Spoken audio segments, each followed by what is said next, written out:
Hello ಎಲ್ರಿಗೂ ನಮಸ್ಕಾರ, ಹಾಗೆಯೇ ಶುಭೋದಯ. India versus Pakistan greatest rivalry ಅಂತ ಕರಿತೀವಿ. ಅದೇ ರೀತಿ ನಿನ್ನೆ ಒಂದು ಪಂದ್ಯ ಬಂತು. ಇನ್ಫ್ಯಾಕ್ಟ್ ಇವತ್ತು ಅಂತಲೇ ಹೇಳ್ಬೋದು, ಯಾಕೆಂದರೆ ಪಂದ್ಯ ಮುಗಿಯೋಷ್ಟರಲ್ಲಿ 1 ಗಂಟೆ ಆಗಿತ್ತು.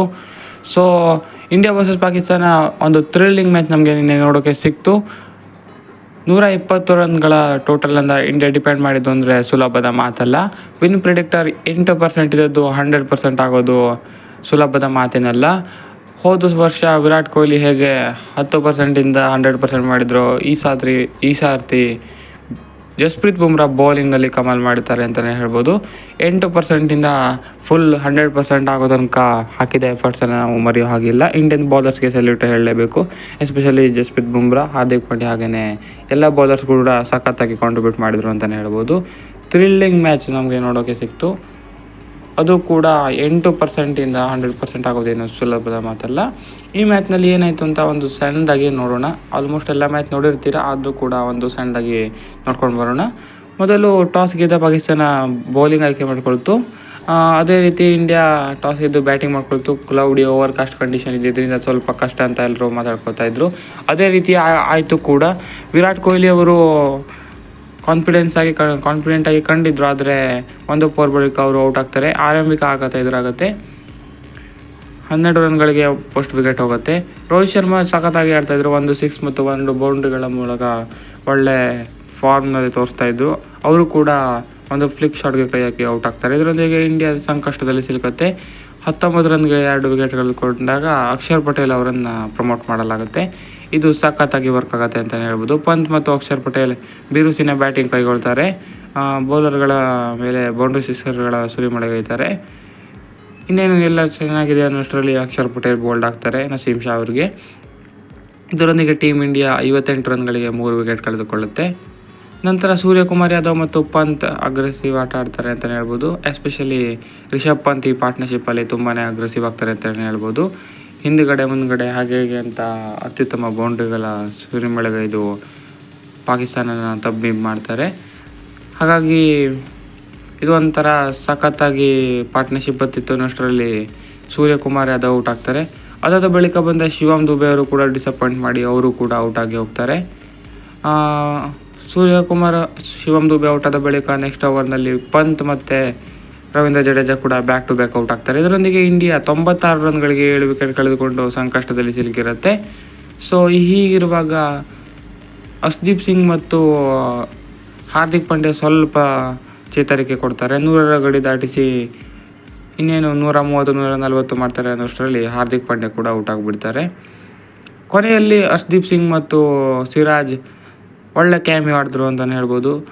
ಅರ್ಶ್ದೀಪ್ ಸಿಂಗ್ 9, ಸಿರಾಜ್ 7 ರನ್ ಹೊಡಿತಾರೆ. ಇದರೊಂದಿಗೆ 16 ರನ್ ಟೇಲ್ ಎಂಡರ್ಸ್ನಿಂದ ನಮಗೆ ಬಂದಂತಾಗುತ್ತದೆ. ಈ ರನ್ನೇ ಎಷ್ಟು ಕ್ರೂಷಿಯಲ್ ಆಯಿತು ಅಂತ ನೋಡಿ. ಒಂದೊಂದು ರನ್ನು ಇಂಪಾರ್ಟೆಂಟ್ ಅನ್ನೋದು ಇದಕ್ಕೇ. ಕೊನೆಯಲ್ಲಿ ಹೊಡೆದ 16 ರನ್ ತುಂಬಾ ಇಂಪಾರ್ಟೆಂಟ್ ಆಯಿತು. ಇಂಡಿಯಾ ಕೊನೆಯಲ್ಲಿ ಗೆದ್ದಿದ್ದು 6 ರನ್ಸ್ನಿಂದ, ನೆನಪಿರಲಿ. ಹಾಗಾಗಿ ಸಖತ್ತಾಗಿ ವರ್ಕೌಟ್ ಆಯಿತು ಅವರು ಹೊಡೆದಿದ್ದು. ಇನ್ನು ಬೌಲಿಂಗ್ ಅಂತ ಬರೋದಾದರೆ ಒಂದೊಳ್ಳೆ ಆರಂಭ ಸಿಕ್ತು ಅಂತಲೇ ಹೇಳ್ಬೋದು. ಪಾಕ್ಗೆ 26 ರನ್ಗಳ ಆರಂಭಿಕ ಜೊತೆ ಆಟ ಸಿಕ್ತು. ಕೊನೆಗೆ ಬುಮ್ರಾ ಮತ್ತೊಮ್ಮೆ ಮ್ಯಾಜಿಕ್ ಮಾಡ್ತಾರೆ. ಬಾಬರ್ ಅಜಮ್ ಅವ್ರನ್ನ ಔಟ್ ಮಾಡಿ ಬ್ರೇಕ್ ಥ್ರೂವನ್ನು ತರ್ತಾರೆ. ರಿಜ್ವಾನ್ ಅವ್ರದ್ದು ಒಂದು ಕ್ಯಾಚ್ ಡ್ರಾಪ್ ಆಗಿತ್ತು. ಇದರಿಂದ ಅವರು ಸ್ವಲ್ಪ ಹೊತ್ತು ಕ್ರೀಸ್ನಲ್ಲಿ ಹಾಗೆ ನಿಲ್ಲುತ್ತಾರೆ. ಸ್ವಲ್ಪ ರನ್ಸ್ ಕೂಡ ಹೊಡೆಯೋದಕ್ಕೆ ಸ್ಟಾರ್ಟ್ ಮಾಡ್ತಾರೆ. ನಂತರ ಅವರ ಜೊತೆ ಉಸ್ಮಾನ್ ಖಾನ್ ಜೊತೆ ಆಗ್ತಾರೆ. ಸ್ವಲ್ಪ ಪಾರ್ಟ್ನರ್ಶಿಪ್ ಬೆಳೆಯುತ್ತೆ ಇವರ ನಡುವೆ.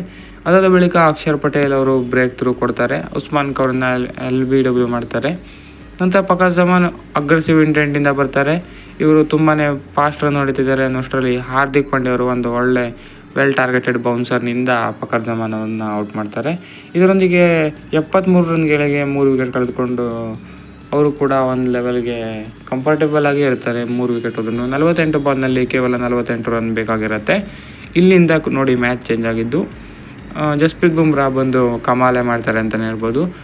ರಿಜ್ವಾನ್ ಅವರನ್ನು ಬೋಲ್ಡ್ ಮಾಡಿ ಮೇನ್ ವಿಕೆಟನ್ನು ತೆಗಿತಾರೆ ಅಂತಲೇ ಹೇಳ್ಬೋದು. ಯಾಕಂದರೆ ಅವರು ವೆಲ್ ಸೆಟ್ಲ್ ಆಗಿದ್ದರು ಈ ಪಿಚ್ನಲ್ಲಿ.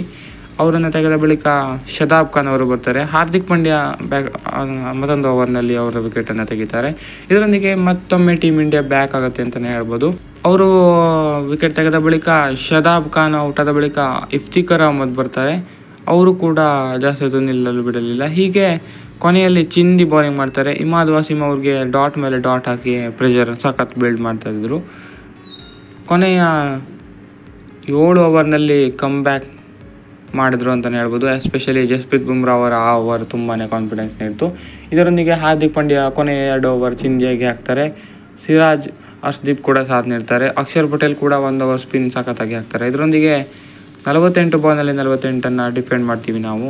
ಇದು ಆ್ಯಕ್ಚುಲಿ ಚೆನ್ನಾಗಿರೋದು. 8% 100% ಆಗುತ್ತೆ ವಿನ್ ಪ್ರಿಡಿಕ್ಟರ್. ಅನ್ಬಿಲೀವೇಬಲ್ ಅಂತಲೇ ಹೇಳ್ಬೋದು. ಮ್ಯಾಚ್ ನೋಡಿದವರಿಗೆ ಗೊತ್ತಿದ್ದು ಆ ಇಮೋಷನ್ಸೇ ಬೇರೆ. ಒಳ್ಳೆ ಗೂಸ್ ಬಂಪ್ಸ್ ಮೂಮೆಂಟ್ ಆಗಿತ್ತು ಅದು.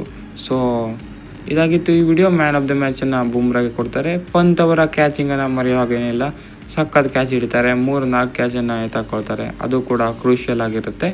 ಸೊ ಒಂದೊಳ್ಳೆ ಮ್ಯಾಚ್ ನೋಡೋಕ್ಕೆ ಸಿಕ್ತು. ಅದು ಕೂಡ ಗ್ರೇಟೆಸ್ಟ್ ರೈವಲ್ ಆಗಿರೋ ಇಂಡಿಯಾ ಪಾಕಿಸ್ತಾನ ವಿರುದ್ಧ ಈ ಥರ ಮ್ಯಾಚ್ ಬಂದಿದ್ದು ತುಂಬಾ ಖುಷಿಯಾಗುತ್ತೆ. ಜಸ್ಪ್ರೀತ್ ಬುಮ್ರಾ ಯು ಬ್ಯೂಟಿ ಅಂತಲೇ ಹೇಳ್ಬೋದು. ಸೊ ಇದಾಗಿತ್ತು ಈ ವಿಡಿಯೋ.